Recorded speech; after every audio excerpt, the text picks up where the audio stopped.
बिहार की राजनीति एक बार फिर करवट लेने को तैयार है। जैसे जैसे 2025 के विधानसभा चुनाव नजदीक आ रहे हैं, सियासी गलियारों में हलचल तेज हो गई है। नेताओं की चालें तेज हो चुकी हैं और दलों की रणनीतियां अब जमीन पर उतरने लगी हैं।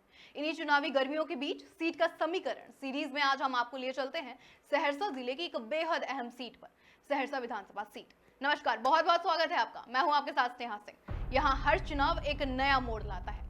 कभी जातीय गठजोड़, कभी दल बदल, तो कभी प्रत्याशी की लोकल पकड़, सब मिलकर इस सीट को बेहद अहम बना देते हैं। सहरसा विधानसभा सीट सहरसा जिले की राजनीति का केंद्र मानी जाती है और ये मधेपुरा लोकसभा क्षेत्र के अंतर्गत आती है। ये सीट सामान्य श्रेणी यानी जनरल कैटेगरी की है, यानी यहाँ कोई आरक्षण नहीं है।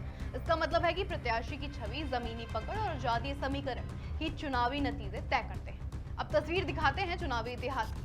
2020 में भाजपा के आलोक रंजन झा ने आरजेडी की लवली आनंद को करीब 19,669 वोटों से हराकर सीट अपने नाम की। 2015 में आरजेडी के अरुण कुमार ने आलोक रंजन को ही करीब 39,206 वोटों से हराया और 2010 में आलोक रंजन ने बीजेपी के टिकट पर जीत हासिल की। यानी पिछले तीनों चुनावों में यहाँ भाजपा और आरजेडी के बीच जोरदार टक्कर देखने को मिली है और हर बार पासा पलटा भी है। अब जरा नजर डालते हैं सहरसा के सामाजिक और जातीय समीकरणों पर। यहाँ के कुल मतदाता आपको बता दें करीब 3.7 लाख, मुस्लिम वोटर लगभग 14.6% है और दलित समुदाय करीब 12%। इसके अलावा ब्राह्मण, कुशवाहा, भूमिहर और यादव समुदाय भी प्रभावी है। शहरी और ग्रामीण वोटरों का अनुपात भी अहम माना जाता है। ग्रामीण क्षेत्र लगभग 70% है जबकि शहरी क्षेत्र करीब 30% है। अगर मुस्लिम और यादव वोटर एकजुट हो जाएं तो मुकाबला आरजेडी के पक्ष में झुक सकता है, लेकिन अगर बीजेपी अपने परंपरागत वोट बैंक और विकास कार्यों के सहारे मैदान में उतरती है तो बाजी फिर से पलट सकती है। अब सवाल यह है कि 2025 में सहरसा विधानसभा सीट पर क्या होगा।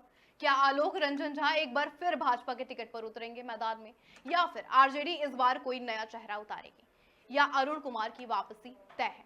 जो भी है, जवाब फिलहाल समय के गर्भ में है, लेकिन इतना तय है मुकाबला इस बार भी रोमांचक और नजदीकी रहेगा।